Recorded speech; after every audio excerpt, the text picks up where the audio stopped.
The Hello Mars IV was coming home, the first ship ever to reach the Red Planet and return. Telescopes on the moon had picked it up and flashed word to Earth. Communication was impossible. Man had no way yet to send a message across 50 million miles of space. So the ship had gone out into silence, leaving Earth to wonder over its fate. There had been 3 other Hello Mars ships, and none of them came back. One collided with a meteor. One flared and exploded, its fuel tanks bursting apart in the telescopes. The third simply disappeared, boring outward until it was lost from sight.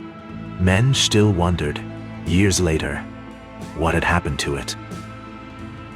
Aboard the Hello Mars IV were 5 men: Thomas Delvaney, the expedition's leader; Jerry Cooper, the red-thatched navigator; Andy Smith, the world's ace cameraman; and 2 grizzled space hands, Jimmy Watson and Elmer Payne. It had reached Mars, and now it was coming back. What do you figure they found out there, Doc? How in blue hell would I know what they found? I hope they found something. This trip cost us $1 million.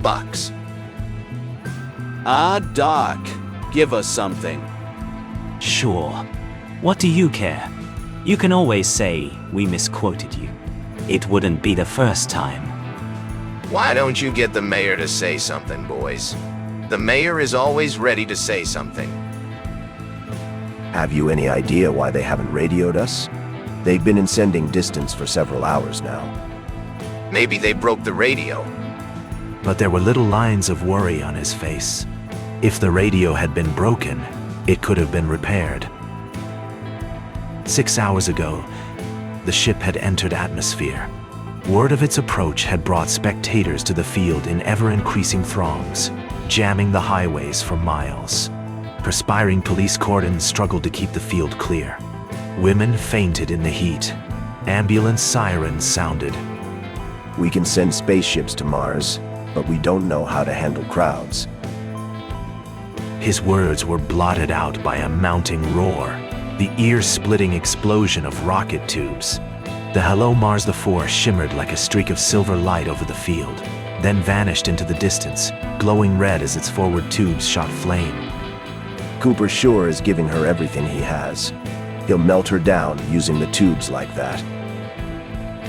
He can't land at that speed. It'll crack wide open. Then the ship was down, its nose plowing a smoking furrow into the earth, its tail tilting high, threatening to flip over on its back. The crowd at the far end of the field broke and stampeded, trampling and shoving in a hysteria of fear. The valve port swung open. A man stepped out, staggered forward, and fell in a heap. Dr. Gilmer rushed to him and lifted him in his arms. It was Jerry Cooper's face, but twisted and changed almost beyond recognition. A haggard face with deeply sunken eyes, with hollow cheeks, with drooling lips that slobbered sounds that were not words. Get out of my way. How do you expect me to take a picture? The newsman heard the camera whir softly, heard the click of changing plates. Where are the others? Cooper looked up vacantly, his face twisting into a grimace of pain and fear. He jerked his head toward the ship. In there. Dead. All dead. They found the others in the locked living quarters, all dead for days. Andy Smith's skull had been crushed. Jimmy Watson had been strangled, the blue welts of fingers still on his throat. Elmer Payne bore no marks of violence, but his face was frozen in a mask of horror. Thomas Delvaney's throat had been opened with a straight-edge razor, still clutched in his own dead hand. In one corner stood a large wooden packing box. Across its smooth white boards, someone had scrawled with black crayon a single word: animal. Below it, wandering crayon marks trailed off into nothing, an attempt to write something more that never came. That night, Jerry Cooper died, a raving maniac. The banquet the city had planned for its conquering heroes was canceled. There were no heroes left to welcome home. It's an animal. and that's about as far as I'd care to go. Even when moving fast for it, it would probably make a sloth look like chain lightning. It's all curled up. Sleeping. Curled up, hell. That's its shape. Spherical, covered in fur. Furball would be a good name for it. A coat of that stuff would keep you comfortable at the North Pole. Mars has almost no water, and the air's so thin we'd call it a vacuum on Earth. A Martian animal has to get by on very little water and oxygen, and keep what it's got. The spherical shape gives him the smallest surface for his volume. He's probably mostly lungs. The fur keeps out the cold. Inside the wooden box was a steel receptacle, partly evacuated and packed with frozen carbon dioxide. They must have repacked him and changed the air several times on the trip back. By the time they got here, the ice was almost gone. He probably felt pretty sick. It doesn't seem to have eyes or ears or anything you'd expect an animal to have. He probably has sense perceptions we'd never recognize. He's a product of an entirely different environment. There's no reason parallel evolution should occur on two worlds as different as Earth and Mars. You found no records at all. Nothing telling anything about him. We found the log book. Someone had soaked it in acid. Why in hell did Delvaney kill Payne and Watson and then himself? What happened to Smith?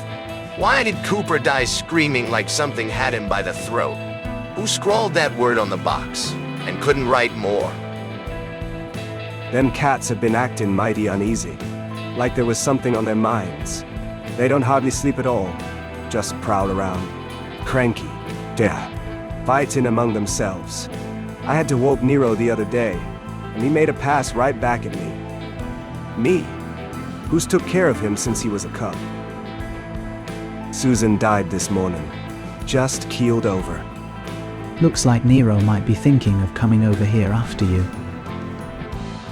Shucks. Them cats hate water worse than poison. A man with wild, terrified eyes pounded past them, crying out that an elephant had gone mad and was coming their way. Nero roared. A great gray shape rounded the bushes, trunk reared high, screaming with fury, and charged straight for the cat cages. Riggs and Pop ran for the administration building as shrill screams rent the air. On the steps, Riggs looked back. Nero was dripping water, the water that theoretically should have kept him penned in his cage as securely as steel bars.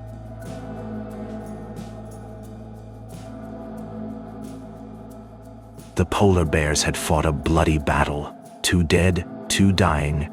2 buck deer, horns locked, fought to the death. On Monkey Island, half the little creatures lay dead of nothing but excitement. It ain't natural. Animals don't fight like that. Outside, a rifle roared. Pop flinched. Maybe that's Nero. Nero, that I raised from a cub. Bottle fed him I did. It was Nero. But before he died, the lion had reached out and killed the man who held the rifle with a single crushing blow. You see that? I see it. I wrote it. Wild animals turned loose in the city, mad with the lust to kill. Hospitals full of dying people. I saw an elephant trample a man before the police shut it down. The whole zoo gone mad, like a jungle nightmare. Why did you come here? The shambles down there today reminded me of what we found in the Hello Mars before. The men on that ship were insane. Only insane men would do what they did.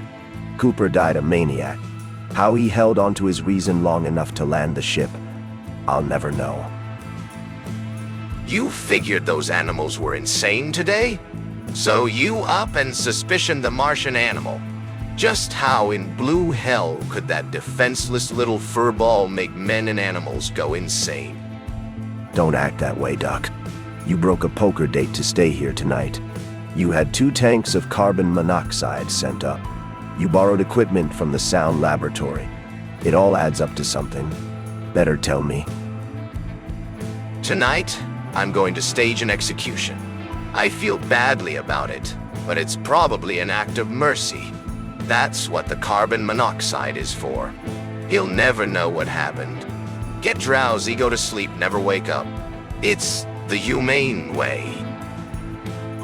You've heard of ultrasonics. Sound pitched too high for the human ear. Man's gone a long way with it. But little furball over there talks with ultrasonics that run to 30 million cycles a second. Man hasn't even started to get that far.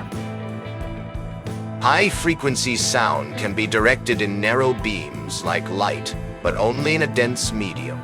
30 million cycles somehow can be carried in air thinner than our own atmosphere. Something like that would be needed for Mars, where the air is next to a vacuum. Sound at that frequency can't be heard the way your ears hear, but it can make direct impact on the brain. It disarranges it, gives it a murderous complex, drives it insane. Then that's what happened on the Hello Mars 4. That's what happened down in the park today. It wasn't malicious. I'm sure of that. Furball didn't want to hurt anything. He was just lonesome and a little frightened, trying to reach some intelligence, trying to find out where he was. He was asleep when I took him off the ship. That's probably what saved Cooper from the worst of it. He woke up sometime yesterday. This morning the vibrations got stronger, and that's when hell broke loose at the zoo. He's dozing off again now, and things have quieted down. Gilmer set a strange headset on Woods and swept a box-like instrument, borrowed from the sound laboratory, slowly along the glass, a device that let a man hear ultrasonics. No sound came. Instead, a dreadful sense of loneliness crept over Woods, bafflement, frustration, a voiceless wail of terrible misery, like the whimpering of a lost puppy on a storm-swept street. It's lonesome, crying for Mars, like a lost baby. It's not trying to talk to anyone now. Just lying there, crying its heart out. Never intentionally dangerous, but dangerous just the same. You were here all afternoon. It didn't bother you. You didn't go insane.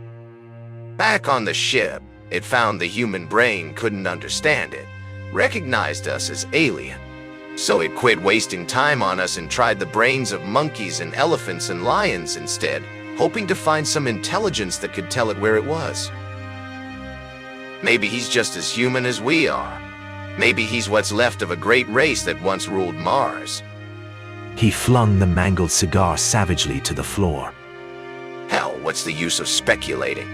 Probably you and I will never know. Do you have to kill it, Doc? Do you really have to kill it? Of course, I have to. What if the story got out that Furball killed the boys on that ship and drove those animals mad today? There'd be no more trips to Mars for years. Next time, they'll know to leave the Furballs behind. We've been friends a long time, Woods. You aren't going to publish this, are you? I'd kill you if you did. No. Just a simple little story. Furball is dead. Couldn't take it here on Earth. Think what the war makers of the world could do with a weapon like this. Probably they'll find out in time, but not from us. Hurry up, will you? Don't let Furball suffer any longer. You heard him. Man got him into this. Man's the only one who can get him out. Gilmer laid his hands on the tank. Woods reached for the telephone. Daily Express. This is Jack. Thought maybe you'd want something for the morning edition. Furball just died. Yeah, Furball. The animal the Hello Mars 4 brought in. Sure, the little rascal couldn't take it. Behind him, he heard the hiss of gas as Gilmer opened the valve. I just thought of an angle. You might say he died of loneliness, grieving for Mars. Sure, it ought to give the boys a real sob story to write.